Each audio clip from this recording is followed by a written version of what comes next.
Bonjour à tous et bienvenue dans ce nouvel épisode ABD Podcast. Alors avant de démarrer, abonnez-vous, partagez au maximum. On est sur un thème particulièrement tendance. On m'en parle à peu près 10 fois par jour sur les réseaux. Et ben, c'est le match. C'est le match entre le CQP et le BP.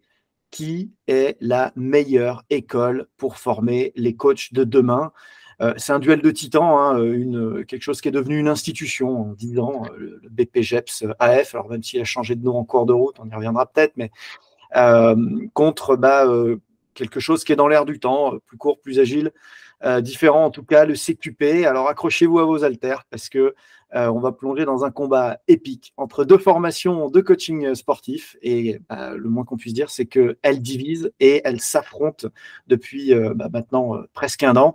Et pour déterminer qui va soulever le trophée de la victoire dans ce match de champions, j'ai invité deux experts en la matière. J'ai avec moi d'abord Guillaume Schroll. Guillaume, merci de nous rejoindre. Bonjour à tous. Alors Guillaume, excuse-moi, à chaque fois je dis que tu es l'élément le plus actif de France Active, mais du coup ça marche plus parce qu'on a changé de terme. Oui, ça s'appelle Active FNEAPL, le syndicat.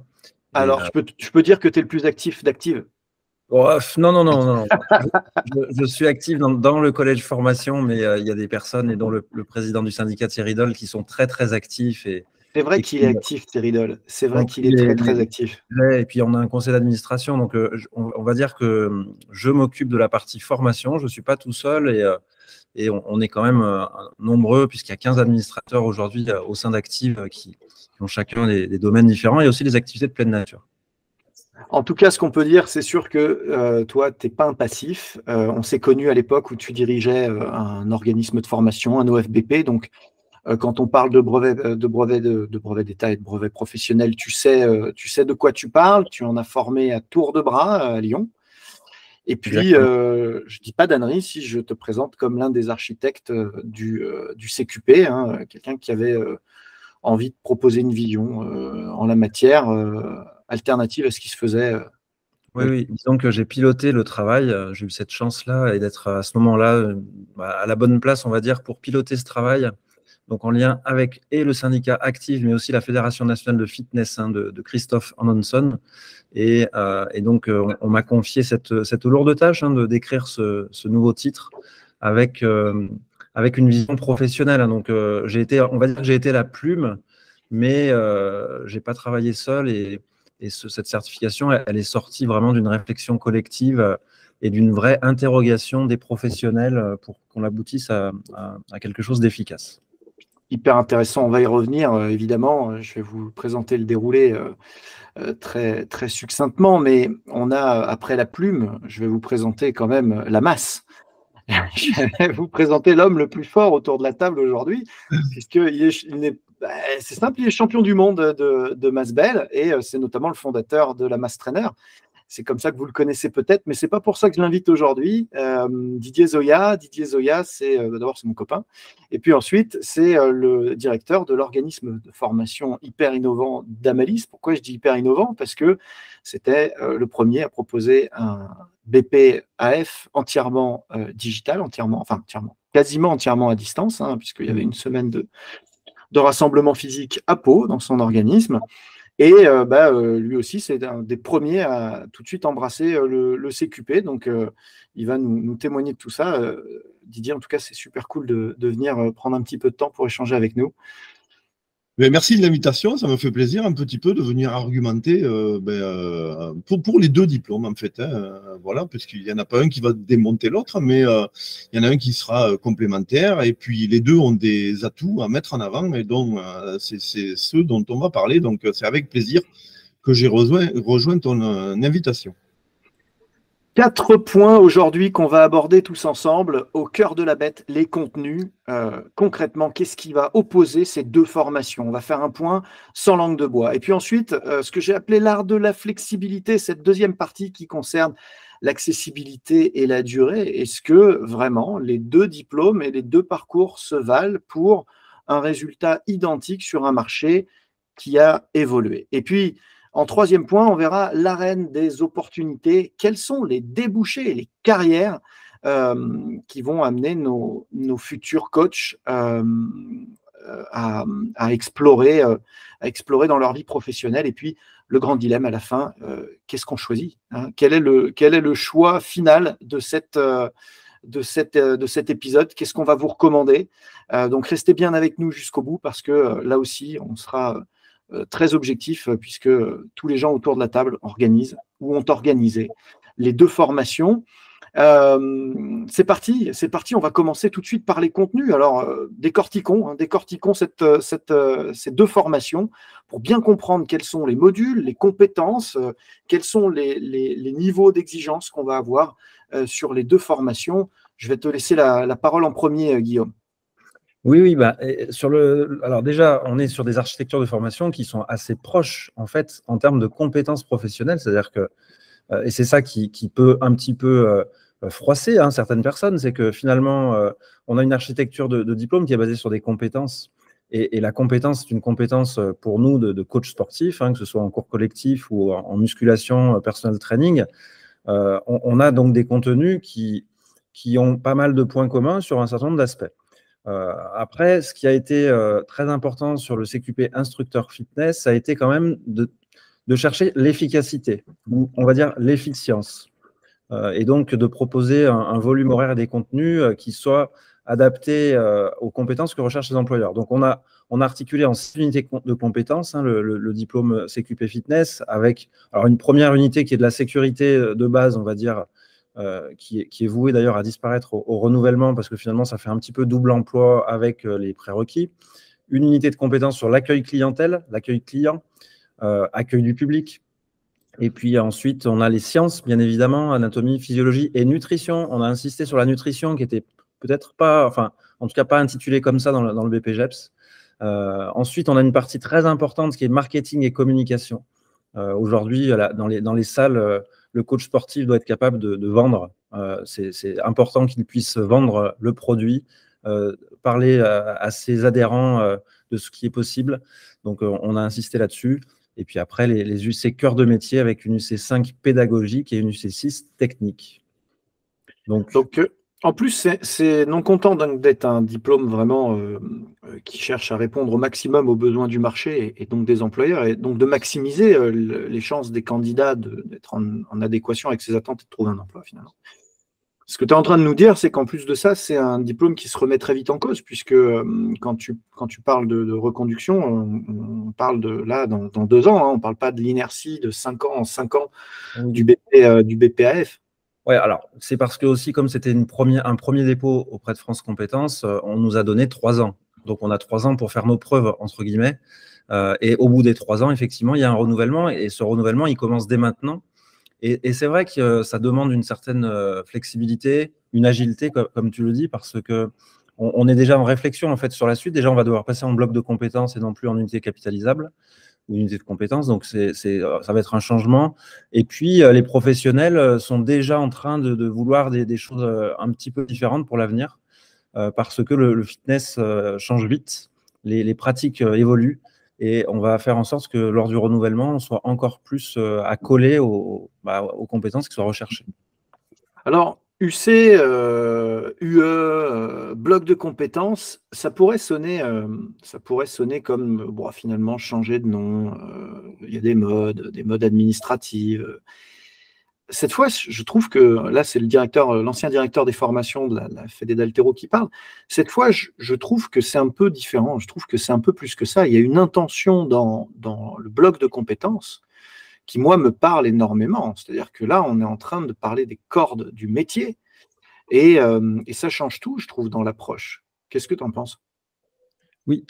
Alors, c'est vrai que sur le papier, ça devrait tout changer. C'est-à-dire que la réflexion sur les blocs de compétences va devoir amener une réflexion. Elle a commencé au niveau du ministère des Sports.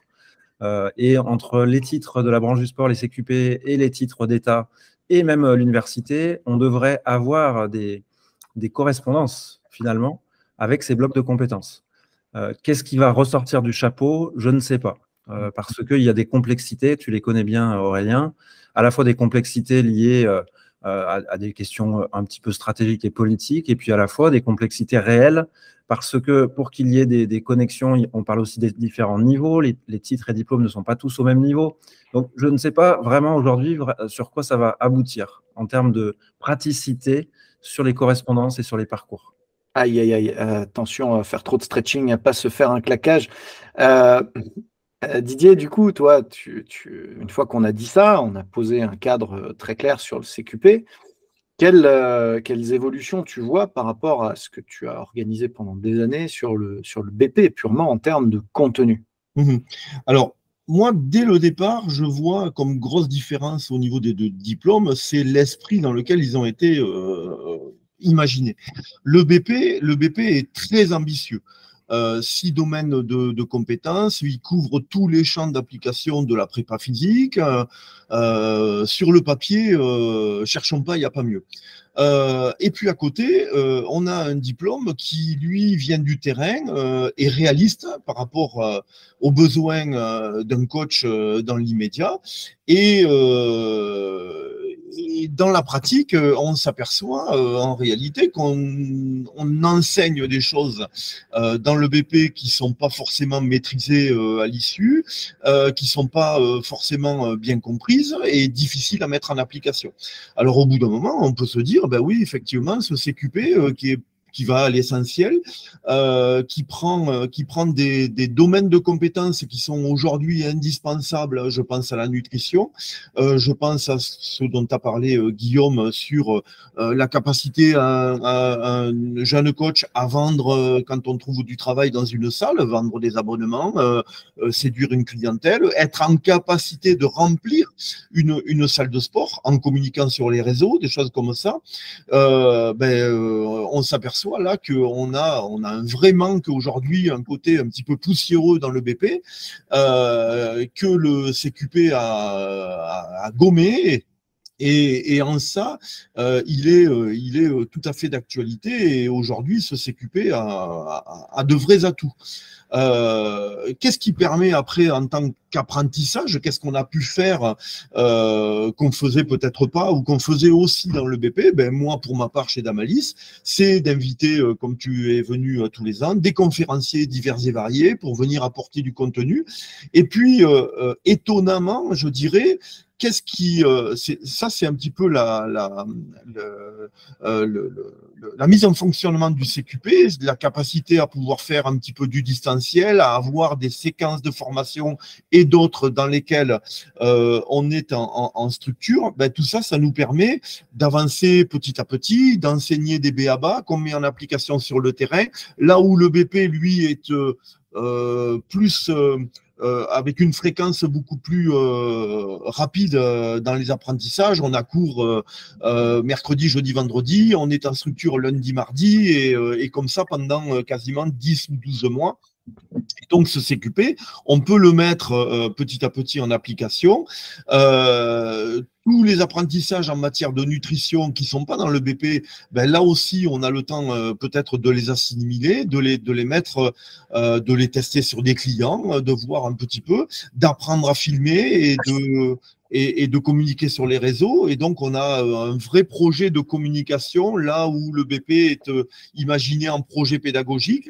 Et ce que je pourrais peut-être reprocher dans le BP, c'est qu'on met dans les mains d'un tuteur pendant 10 mois un gamin ou quelqu'un d'un petit peu plus vieux, mais sans rien lui demander au bout du compte comment ça s'est passé.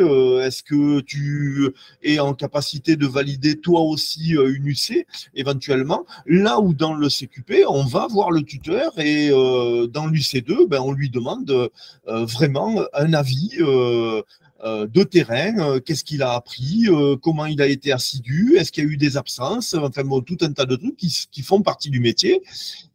Et le tuteur a son avis à donner. Alors, il n'est pas décisionnaire de l'UC, c'est le jury après qui, au vu des notes du tuteur, c'est le jury qui sera, lui, en capacité de décider si oui ou non le stagiaire ou l'élève a fait l'affaire, mais c'est, je pense, aujourd'hui indispensable d'aller voir le tuteur en structure et de lui demander un avis écrit sur ce qu'a fait son tuteur. Donc là, tu vois, il y a quelque chose qui est vraiment supplémentaire au BP et qui fait du CQP un vrai diplôme de terrain.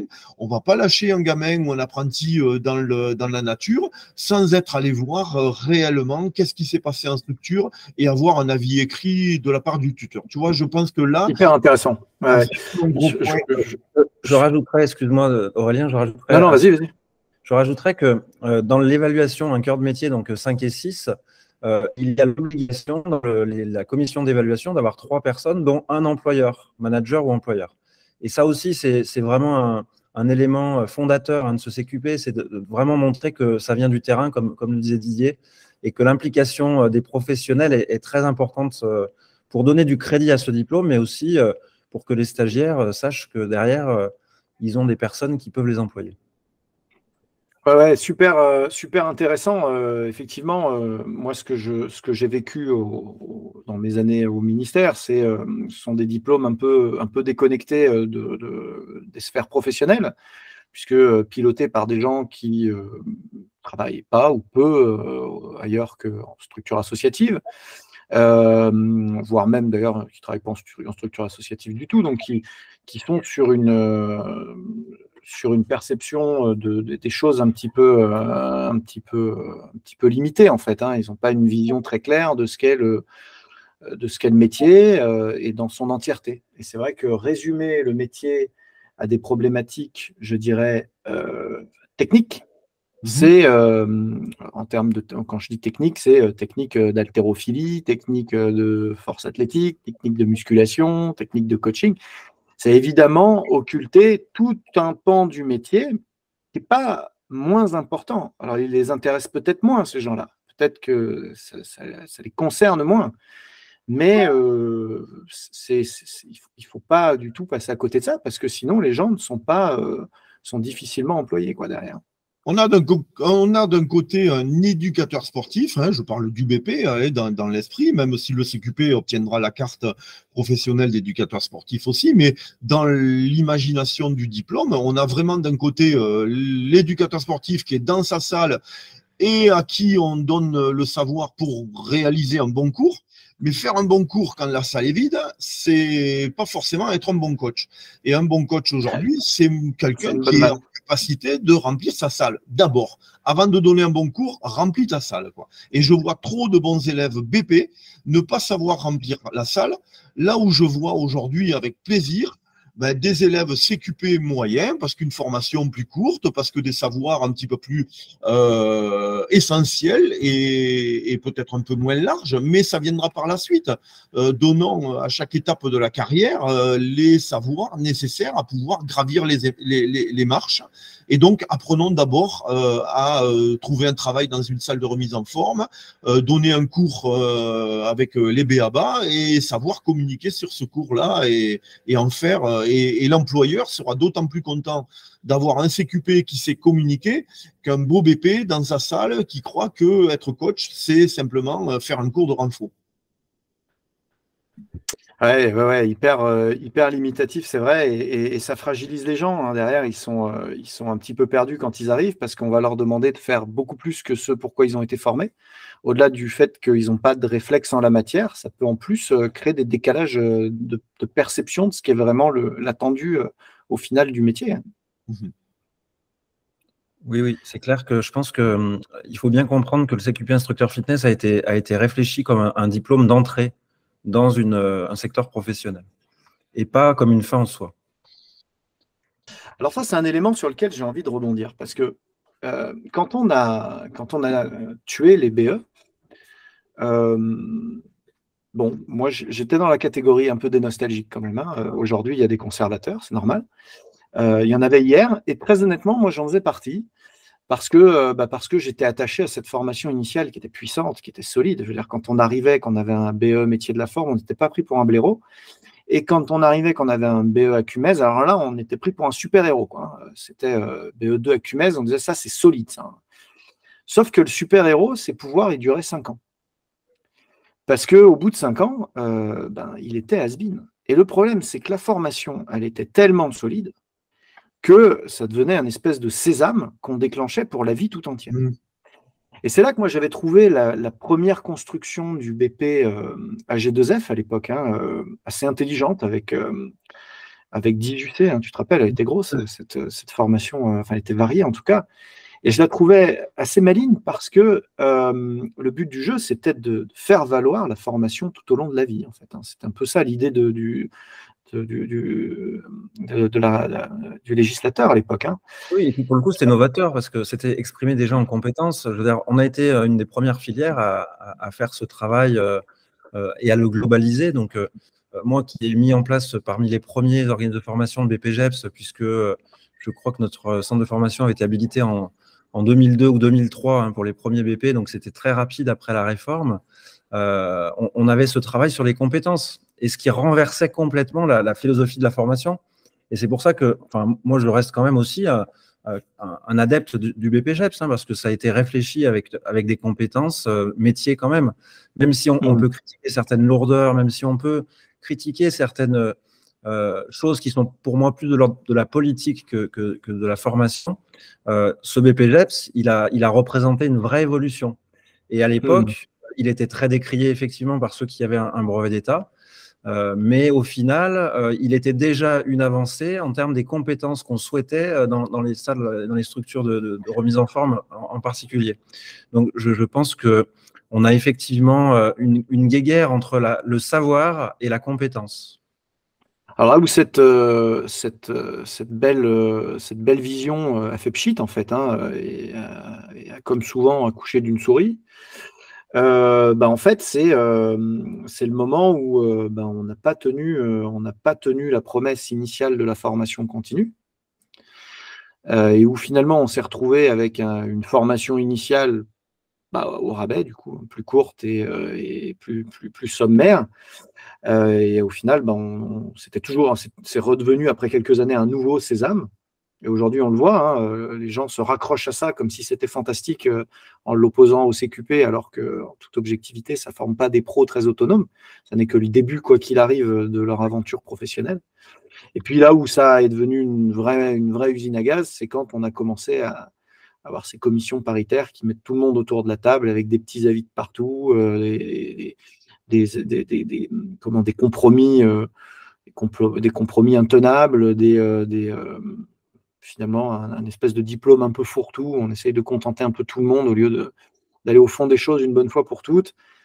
Puis on se retrouve avec un truc qui est très très insatisfaisant de mon point de vue, très décevant par rapport à la promesse initiale, et qui justifie qu'on se repose des questions différemment et qu'on aille au bout de cette expérience d'une formation rapide initiale en faveur d'une formation tout au long de la vie. Mais toutes ces problématiques sont très franco-françaises, parce que en fait, notre réglementation a mis en exergue le diplôme comme étant le sésame, comme étant le Graal, alors qu'au final, un diplôme n'est qu'un point de départ finalement à chaque fois.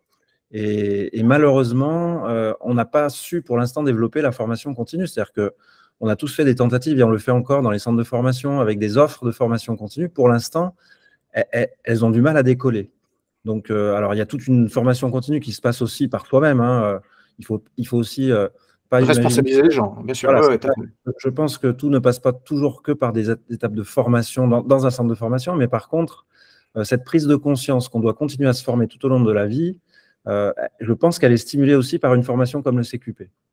Ouais, je suis complètement d'accord. Elle devient nécessaire puisque, évidemment, on est sur une formation courte, rapide, qui nous jette dans le grand bain très vite. Si on nage pas, on coule. Et si on ne trouve pas des meilleurs appuis très vite, on nage moins vite que les autres. Donc, il faut apprendre, il faut se développer. Et la formation continue, comme tu le dis, il y a plusieurs essais. Alors, moi, j'incarne un essai plutôt réussi puisque j'ai plus de 6000 élèves qui se forment sur des capsules courtes, sur des formations comme coach mobilité, coach récupération, sur des formations un petit peu plus longues. Et pourquoi ça a du mal à exploser et même parfois à décoller, eh ben, c'est parce qu'on est rejeté sur ces formats-là de tous les secteurs de financement possibles, au profit de formations. On sait que les critères de validation sont très, très discutables, et on se retrouve avec un choix de formation dans le cadre du CPF qui est complètement ubuesque, limité et ubuesque, et puis des critères d'attribution qui sont très, très, très, très discutables. Et on se retrouve à avoir des gens qui cotisent, qui travaillent dur pour cotiser à cette formation continue tout au long de la vie, et auxquels on ne donne pas accès à des vraies formations, alors que même qu'il y a des critères de qualité comme Calliope qui sont déjà très, très solides quand même. Qu'est-ce que tu en penses, toi, Didier, qui fait un peu de je suis entièrement de ton avis. Effectivement, les critères d'admission CPF sont opaques. Là où, à la limite, Calliope sont compliqués et on y passe du temps et sont vérifiés tous les ans et demi. Mais c'est très clair. Ouais. Au moins, les règles du jeu sont claires. Et au moins, c'est clair. Mais alors, le CPF, c'est complètement opaque. On va avoir des formations pilotes à 2500 €. Là où un coach mobilité, pour l'avoir faite chez toi, coûte pas le tiers du prix, quoi. Et pourtant apporte de réelles compétences et sont indispensables aujourd'hui. Des formations pilates. Aujourd'hui, on vit quand même une époque où, effectivement, comme disait Guillaume, si on veut se former, on a de quoi aller et être un minimum curieux. On a de quoi trouver l'essentiel aujourd'hui des formations et des contenus. Mais enfin, si jamais on veut, effectivement, on a la philosophie du financement en France. Donc, on va chercher son financement. On a des budgets aussi. Donc, tu parlais de cotisation. Effectivement, on aimerait bien les employer sur des formations utiles et on ne les trouve pas tout le temps, quoi. Tout à fait. Moi, personnellement, en tout cas, pour ma formation continue et mon CPF, franchement, pour avoir regardé le catalogue, je ne sais pas quoi faire. Donc, si quelqu'un de France Compétences m'écoute, s'il a une formation à me proposer dans ma branche, ça m'intéresse parce que pour l'instant, les critères font que tout ce qui m'intéresse, je le paye tout seul comme un an. Alors, bon, le premier point, je pense qu'on l'a bien abordé. Vous retenez la chose suivante, c'est que les contenus sont au cœur un petit peu de la réflexion. D'un côté, un diplôme conservateur techniciste qui met au cœur des problématiques la pédagogie de l'entraînement et de l'éducation. Et puis, de l'autre côté, ces contenus qui sont toujours abordés, toujours pris en compte, évidemment, ils sont centraux, mais en plus de ça, d'autres compétences métiers qui viennent compléter et qui répondent non pas à ce que quelqu'un qui a conçu le diplôme il y a 5, 8 ou 10 ans avait en tête à ce moment-là, mais bien ce que les employeurs attendent des professionnels qui déboulent sur le marché. Et du coup, on en vient à parler au deuxième point, celui que j'ai appelé l'art de la flexibilité, où on va vraiment parler d'accessibilité et de durée. Qu'est-ce que le monde d'aujourd'hui nous autorise à faire ?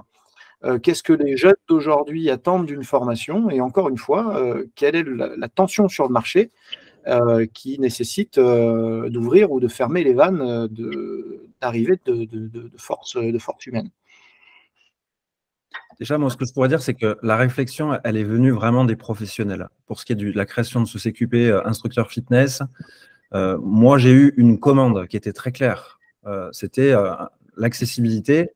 Parce qu'aujourd'hui, il y a des passionnés de fitness qui sont dans l'impossibilité de se former, enfin avant l'arrivée du CQP, des personnes qui ont une vie professionnelle déjà, qui ont une vie familiale, qui ont des projets, qui auraient des projets pour le fitness, mais qui ne pouvaient pas les mettre en œuvre dans le passé, avec des formations trop contraignantes.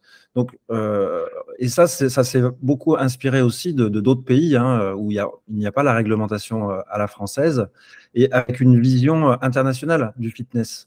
Et donc, et les premiers résultats le montrent. Les personnes qui viennent se former dans le CQP instructeur fitness, dans une très, très grande majorité, sont des personnes en reconversion, des personnes qui sont, j'ai envie de dire, en évolution, puisque finalement, aujourd'hui, on change de métier plusieurs fois dans une vie. Donc, je pense que ce phénomène, il va durer.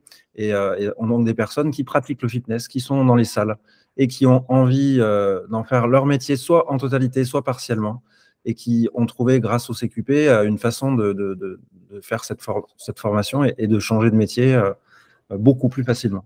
Donc, cette philosophie-là, elle est très inspirée finalement d'expériences dans d'autres pays. Bon, je confirme, moi j'ai 2 promos actuellement en cours. J'ai une moyenne d'âge sur le CQP qui est de 35 ans et 33 ans sur la deuxième, et j'ai une moyenne d'âge sur les BP qui était à peine de 22-23 ans, parce que il y avait un vieux de 38 et qui avait réussi à rentrer, à passer ce Luc Léger et à rentrer. Voilà, donc les critères d'entrée aussi dans la formation, plus que la flexibilité de la formation, les critères d'entrée sélectionnent aussi les candidats. J'ai vu combien de fois en BP, à cause du Luc Léger, des gens spécialisés en haltéro, ne pas atteindre, évidemment, quand on pousse 180 en squat, on n'atteint plus le palier 10, et pourtant on est tout à fait compétent dans le domaine du diplôme. Donc un Luc Léger qui, d'après moi, est complètement aberrant, palier 10 pour une formation où on parle d'haltérophilie et de musculation, de culturisme, quelqu'un qui fait 20 kilos de plus que sa taille, faut pas rêver, il ne montera pas non plus. Et pourtant, je pense que cette personne a les capacités de trouver un emploi après dans une salle de remise en forme ou d'être un vrai pédagogue. Et puis, une fois qu'on a passé 35-40 ans, effectivement, palier 10. Et pour autant, est-ce qu'on n'est pas un vrai pédagogue après 20 ans de milieu associatif ou 20 ans de pratique de musculation? Est-ce qu'on a besoin d'un palier 10, d'un Luc Léger pour entrer dans une formation de coach sportif? Voilà. Des gens blessés, j'ai eu des anciens de l'INSEP qui sont rentrés par le biais des formations de la FFHM, coach haltéro et coach musculation fonctionnelle, qui donnaient l'équivalent des TEP. Donc c'est pour ça que ces gens se sont retrouvés après dans un parcours BP, mais de vrais sportifs de haut niveau avec des croisés pétés, des problèmes sur les tendons d'Achille et qui ne pouvaient pas réussir en Luc Léger. Et pour autant, est-ce que ces gens-là n'étaient pas des vrais sportifs? Voilà. Donc les tests de sélection aussi, dans un APT, on demande un palier 9 où il y a du sport co, et en haltérophilie, on demande un palier 10 où il n'y a pas on nécessite pas de courir. Donc voilà, il y a des critères qui font aussi que le diplôme va pouvoir s'ouvrir à une catégorie de la population et pas à une autre. Les systèmes de financement, le BP lui offre la possibilité de partir vers un contrat d'apprentissage, donc ça veut dire là encore en faveur des moins de 25 ans. Les plus de 35, faut pas rêver, il n'y a pas de contrat, il n'y a pas la possibilité de faire une formation un petit peu en distanciel ou quoi que ce soit. Donc encore une fois, le CQP répond sans peut-être l'avoir imaginé, mais il répond aussi à aujourd'hui ces problèmes de reconversion, ces problèmes. Voilà, quand on se reconvertit, on n'a pas 21 ans, quoi. On en a. On l'a imaginé, hein, Didier. On l'a imaginé. Tant mieux, tu vois, parce que le moi, résultat. Ouais. Je me suis beaucoup servi de mon expérience d'organisation de formation. Hein. Pendant 20 ans, j'ai managé de la formation et je me suis heurté à ces tests de prérequis, ces TEP, ces fameux TEP qui, pour moi, sont un non-sens dans la mesure où on fait une formation. Ce qui est important, et je me suis toujours battu là-dessus, et ça a toujours été une argumentation que j'ai donnée, c'est la sortie de formation qui compte. Alors, bien sûr qu'il faut être sportif pour être coach sportif, mais est-ce que pour autant, il faut être performant en sport ? Je n'en sais rien.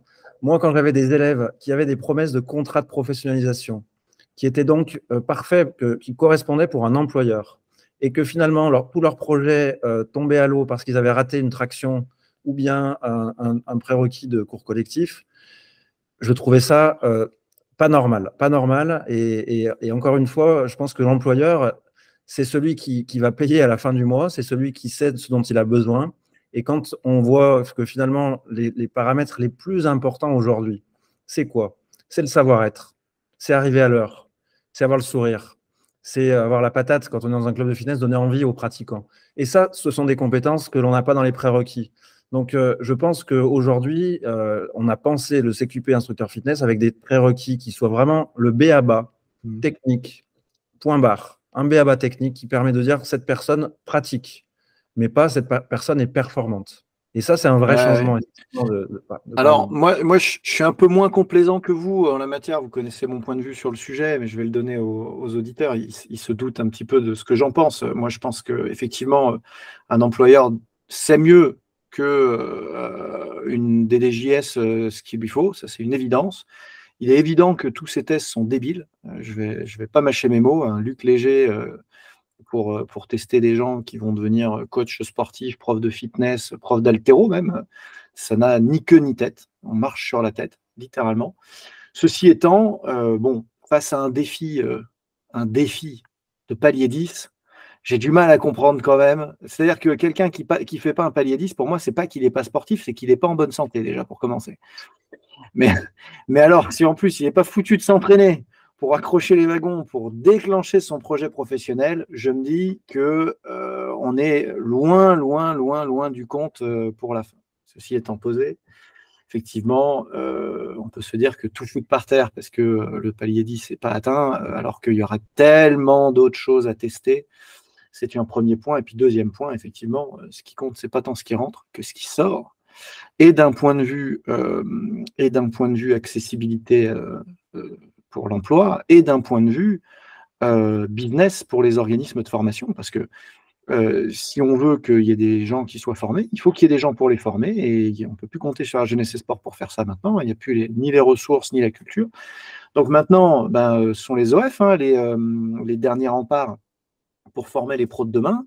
Et en leur coupant les vannes de plus en plus comme ça, en empêchant leurs clients d'accéder aux formations, ce n'est pas aider la formation globale des meilleurs. Ça, c'est un vrai sujet.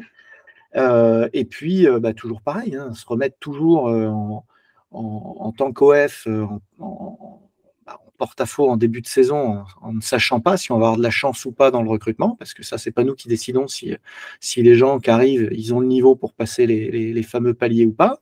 Si on n'a pas de bol et qu'on a une promo pourrie cette année, il n'y aura pas comme au bac où on va remonter les notes à tout le monde et puis mettre à 80%. Ça n'existe pas. Donc on se retrouve avec une promo vide ou alors un directeur régional qui dit non, cette fois, tu l'ouvres pas ta promo. Et c'est tout un business qui s'effondre avec des employés derrière, des salariés. Enfin, c'est quand même un vrai sujet, des crédits. Un vrai scandale. Et il ne faut pas croire que les centres de formation s'en mettent plein les poches parce que c'est vraiment archi faux. Et il y a tellement de paramètres pour qu'on rentabilise la formation, entre guillemets. C'est pas dans le sport, en tout cas, que les organismes de formation s'enrichissent avec la formation. On peut gagner sa vie correctement, mais c'est pas quelque chose où on va devenir milliardaire.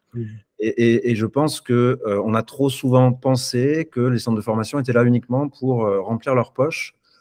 Et c'est faux. Et c'est faux parce qu'on est tous des passionnés. Je rencontre que des passionnés. D'ailleurs, maintenant, avec ce poste sur le CQP instructeur fitness, j'ai la chance de faire le tour des écoles. Et je peux vous dire que je vois des personnes qui aiment ce qu'elles font. Et qui, le point de départ à faire de la formation, c'est l'envie de transmettre, c'est la pédagogie, c'est l'amour de son métier. Donc voilà, je pense qu'il faut aussi rendre à César ce qui est à César. J'ajouterais un petit point, Aurélien, si tu me permets, c'est que les DR ont une délégation régionale pour organiser les BP. C'est ce qu'on m'a rétorqué un jour. Quand j'ai dit comment ça se fait qu'à Paris, ils ont le droit à faire des BP 100% en distanciel et qu'en région, on n'a pas le droit. Voilà la réponse qui m'a été faite. Donc, on n'est pas non plus tous sur le même point d'égalité, et donc on se retrouve avec des disparités complètement arbitraires en région. On n'a pas le droit parce que quelqu'un a voulu qu'on n'ait pas le droit, et ailleurs on a le droit et ça peut se faire. Donc voilà. Il y a énormément d'inégalités, effectivement, et d'ailleurs c'est comme ça que j'en suis arrivé à œuvrer dans le syndicalisme, parce que le syndicalisme, c'est pas un gros mot, et c'est parce que dans mon centre de formation, je subissais les foudres de la direction régionale, avec des règles changeantes, avec des règles qui étaient au bon vouloir de celui qui les pilotait, et que c'était infernal. Donc c'est là que j'ai commencé à essayer de regrouper, à essayer de discuter avec d'autres centres de formation et à faire des remontées au niveau du ministère. Aujourd'hui, les choses n'ont pas beaucoup évolué sur ce plan-là, au niveau de l'organisation des BP, qui reste de la compétence des directions régionales, et ça donne effectivement des choses assez croustillantes qui font que selon que l'on est à Rennes ou à Marseille ou à Lyon, on n'a pas du tout les mêmes règles finalement. Donc ça, c'est vraiment aussi la chance et la force d'un CQP instructeur fitness, piloté par la branche du sport. Nous, on est délégataire, mais c'est la branche du sport qui est propriétaire de la certification, et les règles s'appliquent partout de la même manière. Et je pense que ça aussi, en termes de lisibilité du titre, en termes de règles de fonctionnement, ça donne un plus à ce titre. Ouais.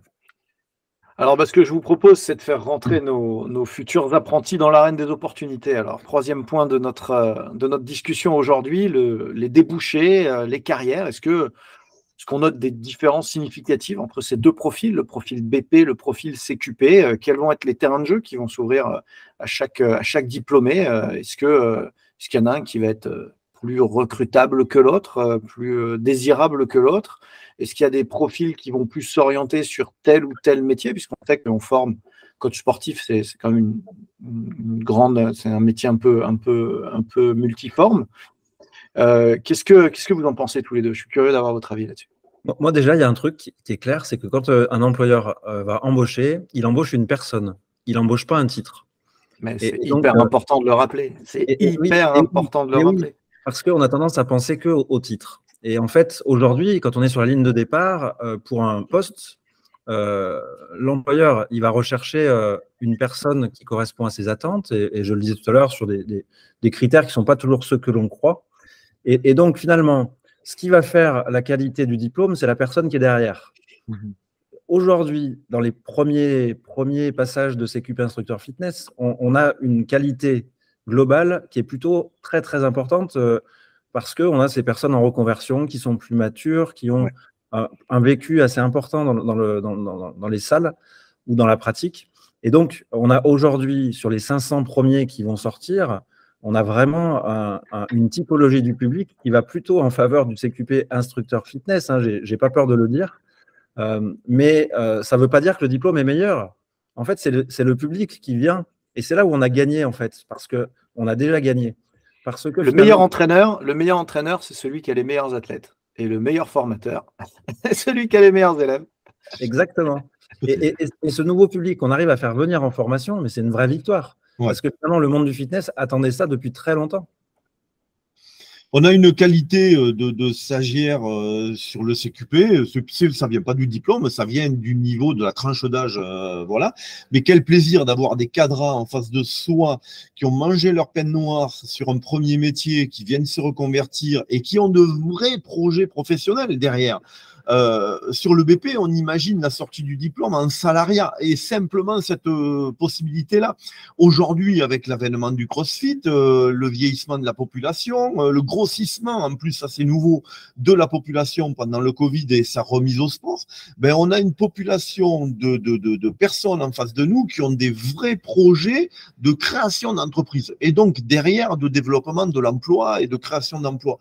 Donc là où ce qu'on n'avait pas du tout en BP. En BP, on avait des jeunes aujourd'hui qui n'imaginaient que trouver du travail. Et donc, et pour autant, qui passaient leur temps sur le téléphone. Là où on a des yeux écarquillés en CQP, qui posent des questions et un niveau de cours au final sur des domaines plus restreints, mais un niveau de cours qui est plus haut. Et quel plaisir, voilà, d'avoir qu'on retrouvait déjà, hein, c'est pas quelque chose de nouveau, le CQP-IF n'a pas inventé ça, on avait déjà ce type de profil sur le CQP ALS AG2E, qui était un diplôme de premier pas dans le sport, en théorie sur le papier, mais qui était un diplôme de reconversion et de personnes qui allaient se tourner petit à petit sur des activités de fitness en auto-entreprise ou sur le milieu associatif ou en retraite. Et donc, ben, on retrouve un petit peu cette population très, très intéressante sur le CQP-IF. Donc, un niveau de cours plus haut chez moi en CQP-IF qu'en BP où on passe notre année à bachoter, quoi. Après, on a le mythe, on a aussi le mythe de la préparation physique. Hein. C'est-à-dire, bien sûr que quand on épouse ses carrières, et je pense surtout à la musculation, au coaching personnel, on a beaucoup de personnes qui rêvent de la préparation physique. Et elles ont le droit d'ailleurs d'en rêver. Simplement, il faut juste qu'elles sachent que ce ne soit pas possible que dans un CQP instructeur fitness, et même dans un BP, on enseigne ce qui va permettre de devenir préparateur physique pour entraîner le PSG ou l'Olympique Lyonnais. Donc, et ça, c'est un vrai hiatus parce qu'on a tendance à laisser croire qu'en sortant d'un diplôme BP, on va être un préparateur physique. Et Aurélien, tu le sais, Didier aussi certainement, on ne devient pas préparateur physique en une formation d'1 an, même de 2 ans. Et donc, c'est tout un parcours. Même de 5 ans. Voilà. Donc voilà, je crois qu'il y a beaucoup de mythes sur ce qu'on peut faire. Donc, tu parlais de débouchés de métiers. Je pense qu'il y a le droit de travailler, c'est ce qu'offre un diplôme comme le CQP. Et puis après, il y a la compétence pour aller plus loin. Et on en revient à la formation continue. Donc, de toute façon, je crois que la guéguerre qui se tient actuellement sur c'est pas bien le CQP, c'était mieux avant, etc., pour moi, c'est un faux débat. on se trompe de combat, en fait. Ouais, je peux témoigner un petit peu de ce que vous avez tous les deux rapporté. J'en suis à ma deuxième promo, moi, de CQP dans laquelle j'interviens, puisque j'ai pu intervenir à Aix-en-Provence, à Planet Fitness, chez Jobifit, et puis j'ai pu intervenir chez Damalis, à Pau, chez toi, Didier. Et effectivement, les deux promos auxquels j'ai été confronté avaient un niveau d'éveil et d'engagement étonnamment plus élevé que celui auquel je suis confronté habituellement en BP. Et encore, en BP, habituellement, moi, j'interviens déjà dans des BP plutôt haut de gamme, hein, celui qui était copiloté avec Transfert et la Fédération d'haltérophilie, le tien aussi, Didier, le BP de l'INSEP. Force est de constater qu'il y a moins de gens qui ont vu de la lumière et qui sont venus comme ça, et que ce sont des gens qui sont dans un projet professionnel, voire déjà un peu engagés dedans, et qui, derrière, n'envisagent absolument pas de s'arrêter là. Et c'est ça la grosse différence. À aucun moment, ils envisagent que ce soit une fin en soi. Ça n'est qu'un passage réglementaire nécessaire, un démarrage conceptuel pour les mettre sur des rails et ouvrir des fenêtres. Et ça, il n'y a pas besoin de faire 5 ans d'études pour ça, pas même une année, en fait. Effectivement, des formations courtes et percutantes qui vont droit au but, qui ouvrent bien les chakras. Et derrière, j'ai envie de dire, finalement, on s'en fout du niveau du Luc Léger. Les meilleurs resteront en vie de toute façon. Ce sera de toute façon la loi du plus adaptable, du plus. On est dans des métiers mutants qui de toute façon nécessitent qu'on se remette en cause, peut-être pas tous les 6 mois ou tous les ans, mais à minima tous les 3 ou 4 ans. Et je ne vois pas les choses du tout comme les gens qui effectivement font vivre cette petite guéguerre, Guillaume, puisque de toute façon, pour moi, la formation BP, telle qu'elle est pratiquée depuis 10 ans, est insuffisante en termes de formation initiale. Et donc, on est déjà nécessairement dans quelque chose de continu. Donc, je partage complètement votre point de vue en la matière. Et donc, si j'évolue sur notre 4e et dernier point, le grand dilemme n'en est plus un, en fait. Le choix des champions, ça me paraît assez évident. Enfin, je pense que je me fais votre voix à tous les deux, mais il faut s'engager le plus vite possible sur un CQP qui vous engagera le plus vite possible dans ce métier d'artisanat qu'est le coaching et qui vous mettra tout de suite aux prises avec la réalité et le monde du travail pour commencer véritablement votre formation tout au long de la vie. Est-ce que j'emballe bien le débat en disant ça? Super bien. Mais après, moi, je le nuancerai un tout petit peu. C'est-à-dire que. Et moi aussi, j'allais le nuancer. Nuancez-moi, les gars, mais j'ai besoin d'être nuancé de temps en temps. Et pour le coup, voilà, je vais parler du BPGEPS, parce que je connais bien aussi, et puis à travers les discussions que j'ai avec les organismes de formation. Aujourd'hui, le BPGEPS, il correspond aussi à certains publics, et donc à un besoin de se former dans un temps un peu plus long. On parlait de l'âge, par exemple. Il est évident qu'un jeune qui sort du lycée ou d'un bac+2, il a certainement besoin d'un peu plus de temps parce que maturation, parce que voilà, s'exprimer devant un public, on l'a tous vécu au début, c'est pas si simple. Et donc, je pense que le BP continue à correspondre à un certain profil qui a besoin de se former dans un temps plus long. Donc, je crois que les premières expériences montrent que les deux cohabitent. Et moi, je pense que il est important aussi d'avoir plusieurs schémas possibles de formation. Après, bien évidemment, le CQP instructeur fitness, on l'a dit tout à l'heure, il est plus dans l'air du temps, de par sa coloration, de par ses intitulés, de par, déjà, ne serait-ce que son nom, instructeur fitness. Partout en Europe, on parle d'instructeur fitness. J'ai eu le plus grand mal à faire accepter cette idée de nom au départ au niveau de la branche du sport. Parce qu'on était dans le animateur sportif, on était dans le… Ouais, dans des réflexes des années 90. Donc, je crois aussi que la coloration et l'image que l'on donne à ce diplôme, elle plaît dans sa faveur. Ça, c'est sûr. Aurélien, tu as connu ça à une époque quand tu as commencé à appeler les diplômes coach altéro à la Fédération française d'haltérophilie et ça a dû grincer des dents à l'époque, je me souviens. J'ai encore 1 ou 2 couteaux dans le dos. Ouais. Moi, je compléterai juste l'argument de Guillaume. Moi, j'allais effectivement nuancer tes propos, Aurélien, avec cet argument d'âge. Certains ont besoin quand même d'une formation un petit peu plus longue. Dommage, trop vaste, mais heureusement qu'elle est longue. Et le système de financement aussi, quand on a moins de 21 ans, c'est le contrat d'apprentissage je dis aux jeunes, ne partez pas vers un CQP qui ne sera pas finançable, forcément. On ne va pas aller puiser dans les économies de papa-maman. Donc, partez sur un contrat d'apprentissage. Quand on a trouvé un employeur qui veut un contrat d'apprentissage, et il y a encore des employeurs qui ont ce réflexe-là, qui va changer. Il y a 5 ans en arrière, les employeurs n'avaient pas le réflexe d'employer en contrat d'apprentissage les apprentis BP. Donc, les aides financières de l'État y ont beaucoup contribué aussi. Oui, c'est vrai. Ah oui, heureusement. Merci l'État.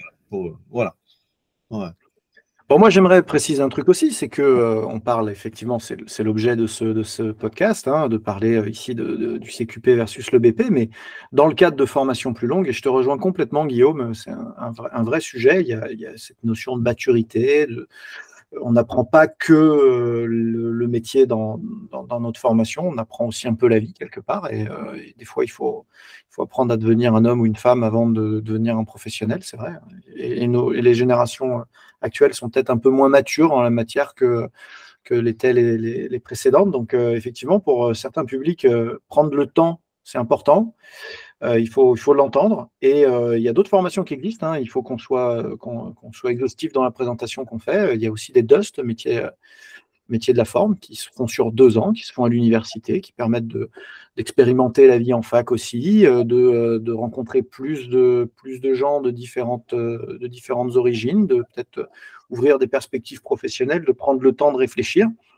Cela dit, ce n'est pas incompatible en termes de rythme de formation avec un CQP. Si vous voulez vraiment maximiser vos chances et apprendre plein de trucs, vous pouvez faire les deux.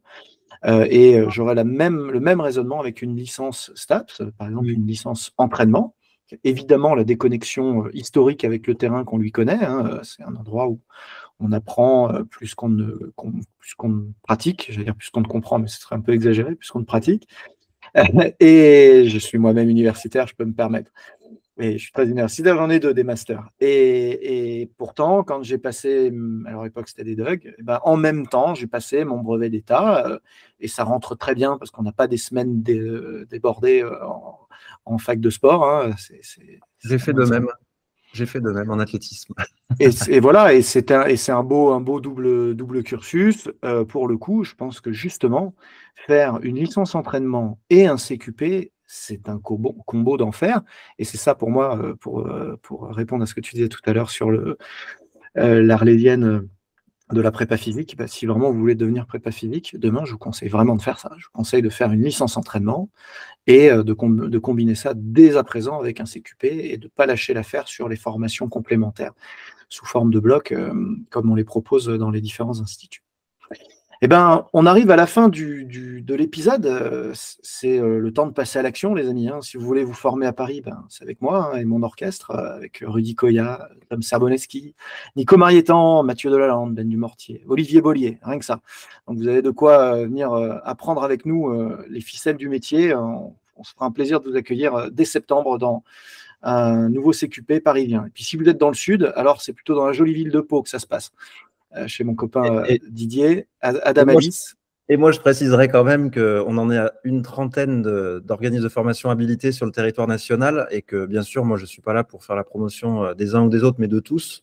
Et qu'on a une carte de France interactive sur le site cqp-fitness.fr qui permet d'avoir la liste de tous les organismes habilités et de se situer au niveau de sa géographie pour voir où ils sont. Donc, bien entendu, j'ai un devoir de réserve en ce qui me concerne pour que tout le monde soit traité de la même manière. Et tu as bien raison de l'exercer. Et effectivement, recherchez près de chez vous. Il y a plein de gens de valeur qui s'engagent dans ce projet. Il l'a dit Guillaume tout à l'heure. Des passionnés avant tout, des gens qui ont vraiment envie de transmettre. Et c'est ça qui doit prévaloir dans votre choix de l'endroit. Une fois que vous avez choisi le diplôme et que vous cherchez l'endroit, rencontrer les gens, allez les voir. Discuter avec eux de leur parcours, de leur vision, et vous voyez si ça colle avec ce que vous voulez faire.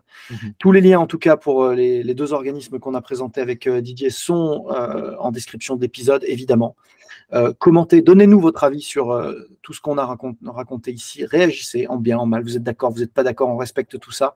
Et on sera content de continuer à débattre avec vous par écrit dans les commentaires, mais aussi au cours d'autres épisodes. J'espère qu'on aura d'autres occasions. Guillaume, Didier, franchement, c'était super sympa, hyper enrichissant. J'ai redécouvert plein de choses sur ces parcours. Ça fait toujours réfléchir de se poser une bonne demi-heure comme ça pour discuter de tout ça. Vous revenez quand vous voulez dans le podcast. C'était un grand plaisir de vous avoir. Merci pour l'invitation. C'était un grand plaisir, Aurélien. J'en déduis simplement qu'il y a qu'à Pau qu'on apprend la masse trainer pendant le CQPIF. Voilà. En tout cas, ça, pour le coup, il n'y a pas de droit de réserve. C'est le meilleur endroit pour apprendre. Je vous en ferai faire un peu, mais je n'ai pas le niveau de Didier. Donc vraiment, la masse trainer, c'est à Pau que ça se passe. En tout cas, merci à tous et à très bientôt pour un nouvel épisode ABD Podcast. Merci Aurélien. Au revoir Didier. À bientôt. Salut Guillaume.